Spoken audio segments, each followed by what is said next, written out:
Wabarakatuh. Okey, jadi sekarang ini di skrin ada satu compound yang ini compound alkyne.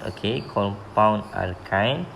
So jadi kali ini video yang ini cikgu akan tunjuk pula macam mana cara kita nak naming bagi kumpulan alkyne. So kaedah dia sama macam mana kita nak naming kumpulan alkin. So yang ini ialah alkyne kerana dia ada dia ada triple bond. So dia ada 3 bond.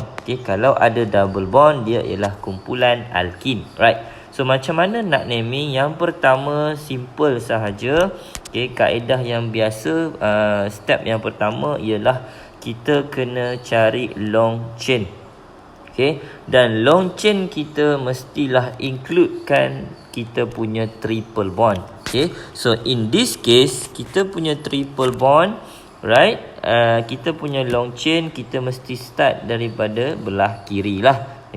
Sebab bila start daripada belah kiri, automatic kita punya triple bond ni akan masuk dalam kita punya long chain.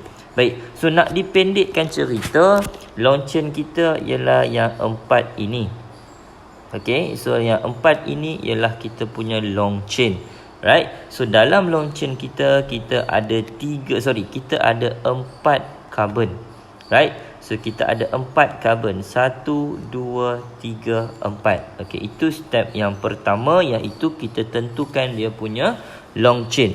Step yang kedua ialah kita numbering. Kita nomborkan kita punya carbon. Dan dia punya rules. Triple bond mesti duduk pada carbon yang paling rendah. Right? So nak dipendekkan cerita, kita mesti numberingkan carbon kita, long chain kita daripada belah kiri. So yang ini akan jadi carbon nombor 1. Right? So ini carbon nombor 1, carbon nombor 2, carbon nombor 3 dan ini carbon nombor 4. Right? So bila kita dah numbering, kita tengok kita punya triple bond pada carbon nombor 1. Kenapa pada carbon nombor 1?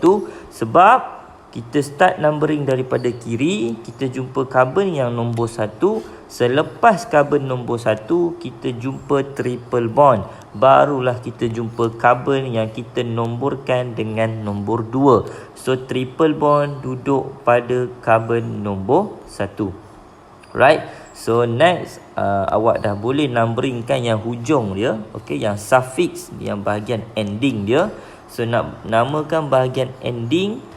Dalam long chain kita ada 4 carbon. Right? So bila ada 4 carbon, maka dia akan jadi boot. Dia akan jadi boot. Right? So seterusnya ialah position triple bond. So position triple bond pada carbon nombor 1. So boot dash 1 dash. Dan disebabkan ini ialah kumpulan alkyne, belakang ini kita kena tambah YNE. Bukannya ENE. ENE untuk double bond, iaitu kumpulan alkin. Baik, seterusnya kita tengok kepada branch. Alright. So in this case kita punya branch, kita punya cabang yang attach dengan kita punya long chain ialah di bahagian ini. Di bahagian ini. Right? So awak tengok carbon nombor 3, dia bond dengan carbon yang atas ini. So disebabkan dia bond dengan satu carbon yang atas ini, so carbon atas ini ialah kita punya branch. Dan nama bagi branch dia ialah, disebabkan branch ni carbon nombor 3 hanya bond dengan satu sahaja carbon yang bertindak sebagai branch, maka nama dia ialah methyl. Meth merujuk kepada 1C dan ini ialah branch, maka kena tambah YL. Rapatkan sahaja, jangan susah hati. Jangan kata betul ke rapat ke, jarak ni rapatkan sahaja. So methyl but-19. So butene, right? So yang depan sekali ialah position bagi branch. Okay, so brush ni dia bond dengan carbon nombor 3. So depan ni mesti letak nombor 3 dan juga dash. Okay, so bila masa nak guna dash, bila awak nak asingkan antara nombor dan juga huruf. Contoh, in this case awak tulis 3, lepas tu sebelah 3 awak ada M. So between nombor dan juga tulisan, okay, huruf, mesti letak tanda dash. Okay, right. Itu contoh yang pertama. Okay, contoh yang kedua, okay, yang cikgu nak tunjuk lebih kurang yang macam contoh bagi alkin. Okay, so cikgu lukis dahulu. So kita ada C 1 2 3, C 3 4 5. Okay, so satu di sini dan satu di sini. Okay, right. So yang ini cikgu nak jimatkan masa. Okay, cikgu tak lukis dia punya hidrogen. Okay, cikgu tak lengkapkan struktur ini. Okay, cikgu cuma tunjuk kita punya carbon sahaja. Okay, so harapnya awak boleh bayang lah, right? Okay, so in this case, yang ini pun sama, kumpulan alkyne sebab dia ada triple bond. So step yang pertama, cari long chain. Long chain mesti includekan kita punya triple bond, right? So long chain kita nak dipendekkan cerita, okay, ada dua kaedah, iaitu yang ini yang pertama. Okay, so kalau long chain kita yang ini, kita ada sebanyak 5 carbon. Okay, kaedah yang kedua yang ini. Okay, so kita ada dua long chain, satu yang warna biru, kotak warna biru, lagi satu kotak yang warna purple ini. Okay, so kedua-dua long chain ini dia ada 5 carbon.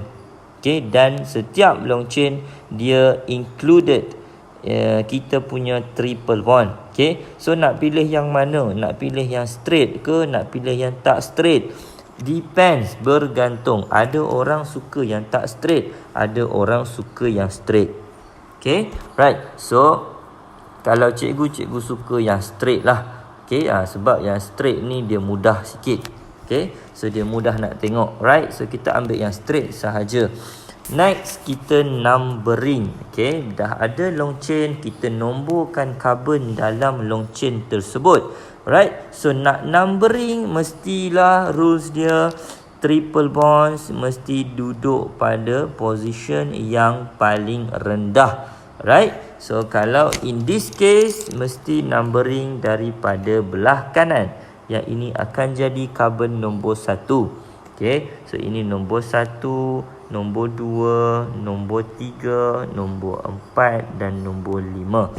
Okay, so kalau you start numbering daripada sebelah kiri, yang ini akan, daripada sebelah kanan, yang ini akan jadi carbon nombor 1. So this one is number 1, number 2, number 3, number 4, number 5. Okay, so kalau kita ikut numbering yang tulisan warna merah, okay, triple bond duduk pada carbon nombor 1. Kenapa? Selepas carbon nombor 1, awak jumpa triple bond. Okay, so triple bond duduk pada carbon nombor 1.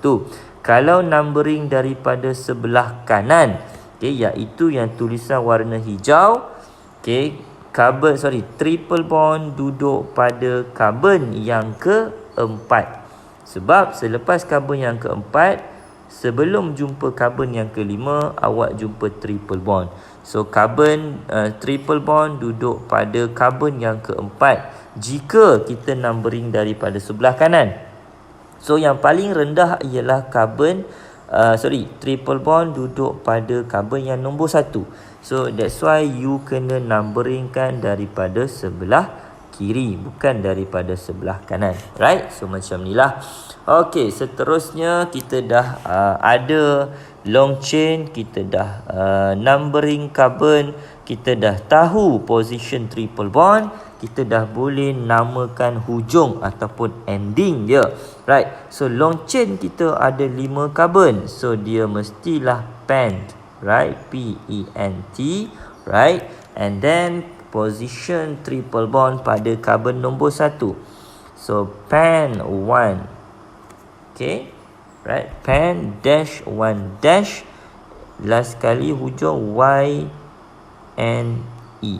Okay, kenapa Y and E? Sebab ini ialah kumpulan alkyne, right? Okay, so yang depan ialah branch. So kita tengok dekat kita punya long chain ini ada dua cabang, satu yang bawah, satu yang atas. Okay, disebabkan dia bercabang dengan satu karbon bawah, satu karbon atas. So kalau satu karbon, nama dia ialah metil, right? So in this case, kalau karbon yang bawah, cabang yang bawah, branch yang bawah, dia pada karbon yang ketiga. So dia ialah 3 metil. 3 metil. Okay, right. So jangan masuk lagi dalam kita punya naming. Okay, kalau karbon yang atas, branch yang atas, dia pada karbon yang keempat. Okay, so dia ialah 4 metil. Okay, so disebabkan kita ada dua kumpulan branch, right, yang berbeza kedudukan dia, satu pada karbon 3, satu pada karbon 4. So macam mana kita nak gabung dua nama ini, right? Disebabkan dia punya branch dia sama, dua-dua ialah metil, maka kita boleh gabungkan dia menjadi dimetil. Allah. Okay, dimetil. Okay, dimetil pen 1 ain, right? Tapi di hadapan ini mesti ada nombor. Nombor dia ialah apa? Nombor dia ialah position bagi kita punya branch. So position bagi branch pada karbon yang ketiga dan pada karbon yang keempat. So that's why depan ini kena tulis 3,4. Okay, so awak tengok kalau awak observe betul-betul, untuk tulis nombor 3 sebelah dia 4 mesti tulis koma. Okey, koma, tanda koma. Kalau nak pisahkan antara nombor dan juga tulisan, dia mestilah ada dash ataupun sempang. Okey, boleh? Right. So cikgu harap dengan dua contoh yang cikgu bagi, yang cikgu tunjuk tadi, boleh awak faham, okey, berkenaan dengan macam mana cara kita nak naming bagi alkyne, right? So kaedah dia sama macam alkene, cuma di bahagian belakang itu sahaja kita gantikan dengan Y and E instead of E and E. Okay, alright. So macam biasa, kalau tak faham boleh tengok video ni ulang-ulang. Masih tak faham boleh tanya kawan, dan masih tak faham you can ask me directly, right? Okay, so thank you so much for your attention, and I wish you all the best. Okay, baik. Assalamualaikum warahmatullahi wabarakatuh.